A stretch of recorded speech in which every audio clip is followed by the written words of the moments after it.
ಸುದ್ದಿ ಮಾತನ್ನ ಹೇಳಿದ್ದಾರೆ ನವಾಜ್ ಶರೀಫ್. ರಾಜತಾಂತ್ರಿಕ ಮಾರ್ಗದ ಮೂಲಕ ಬಿಕ್ಕಟ್ಟನ್ನ ಬಗೆಹರಿಸಿಕೊಳ್ಳಿ. ಒಂದು ವಾರದ ಹಿಂದೆಯೂ ಕೂಡ ಬುದ್ಧಿ ಮಾತನ್ನ ಹೇಳಿದರು ಮಾಜಿ ಪ್ರಧಾನಿ ನವಾಜ್ ಶರೀಫ್. ಅವರ ಸಹೋದರ ಶಹಬಾಜ್ ಶರೀಫ್ ಹಾಲಿ ಪ್ರಧಾನಿ.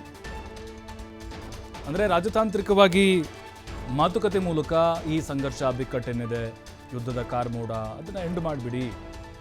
ಈ ಹಿಂದೆ ಕೂಡ ಅವರು ಇದೇ ಬುದ್ಧಿ ಮಾತನ್ನ ಹೇಳಿದ್ರು. ಯಾಕಂದರೆ ಅವ್ರಿಗೆ ಗೊತ್ತಿದ್ದಾರೆ ಚೆನ್ನಾಗಿ ಭಾರತದ ಹೊಡೆತಕ್ಕೆ ನಾವು ತಡ್ಕೊಳ್ಳಲ್ಲ ಅಂತ.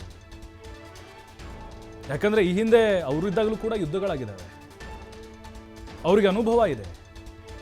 ಹಾಗಾಗಿನೇ ಆ ಸಲಹೆಯನ್ನು ಕೊಟ್ಟಿದ್ದಾರೆ.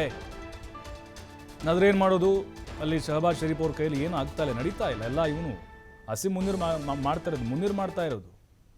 ಹಾಗಾಗಿನೇ ಈಗ ಯಾವ ಕಡೆ ಈಗ ದೇಶದ ಅವ್ರದ್ದು ಕೂಡ ಕೆಲವೊಂದಿಷ್ಟು ಯುದ್ಧದ ಸನ್ನಿವೇಶಗಳು ನಿರ್ಮಾಣ ಆದಾಗ ಅಲ್ಲಿನ ಪ್ರಧಾನಿ ಮೇಲೆ ಆರೋಪಗಳು ಬರ್ತವೆ. ಈಗ ಅಲ್ಲಿ ಮುನ್ನೀರೇನಿದ್ದಾನೆ ಸೇನಾ ಮುಖ್ಯಸ್ಥ, ಆತ ಜನರನ್ನು ಎತ್ತಿ ಕಟ್ತಾನೆ.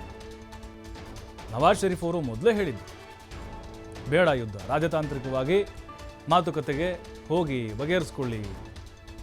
ಆದರೆ ಕೇಳಿಲ್ಲ, ನಿರಂತರವಾಗಿ ದಾಳಿ ಮಾಡುವಂಥ ಒಂದು ಪ್ರಯತ್ನವನ್ನು ಮಾಡಿದೆ. ನವಾಜ್ ಶರೀಫು ಈ ಹಿಂದೆ ಪಾಕಿಸ್ತಾನದ ಪ್ರಧಾನಿಯಾಗಿದ್ದಾಗ ಅವರಿಗೆ ಚೆನ್ನಾಗಿ ಅನುಭವ ಆಗಿದೆ. ಮಂಡಿಯೂರಿತ್ತು ಪಾಕಿಸ್ತಾನ ಅವತ್ತು. ಕಾರ್ಗಿಲ್ ಯುದ್ಧ ಆಗಿರ್ಬೋದು, 1971 ಆಗಿರ್ಬೋದು, ಸುಮಾರು ಒಂದು 5 ಯುದ್ಧಗಳು ನಡೆದಿದ್ದಾವೆ, ಘರ್ಷಣೆಗಳಾಗಿದ್ದಾವೆ, ಮಿಲಿಟರಿ ಯುದ್ಧ ಕೂಡ ನಡೆದಿದ್ದಾವೆ. ಅದೆಲ್ಲದೂ ಕೂಡ ಪಾಕ್ ಸೋತು ಸುಣ್ಣ ಆಗಿದೆ.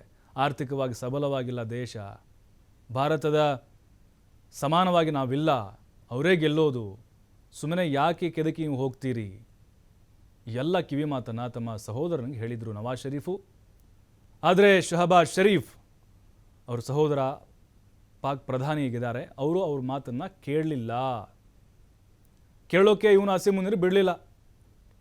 ಇಲ್ಲ, ಭಾರತಕ್ಕೆ ನಾವು ತಕ್ಕ ಪ್ರತ್ಯುತ್ತರ ಕೊಡಲೇಬೇಕು ಅಂತೇಳಿ ಆತ ಮತ್ತೆ ಟ್ರಿಗರ್ ಮಾಡ್ದ.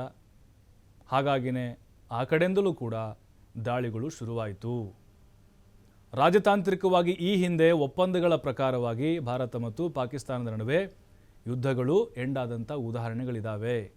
ವಿಶ್ವಸಂಸ್ಥೆ ಮಧ್ಯಪ್ರವೇಶ ಮಾಡಿ ಒಪ್ಪಂದಗಳನ್ನು ಮಾಡಿಕೊಂಡು ಈ ರೀತಿಯಾಗಿ ಮಾತುಕತೆ ಮೂಲಕ ಬಗೆಹರಿಸಿಕೊಂಡಿದ್ದಾರೆ ಈ ಹಿಂದೆ ಎರಡೂ ದೇಶಗಳು.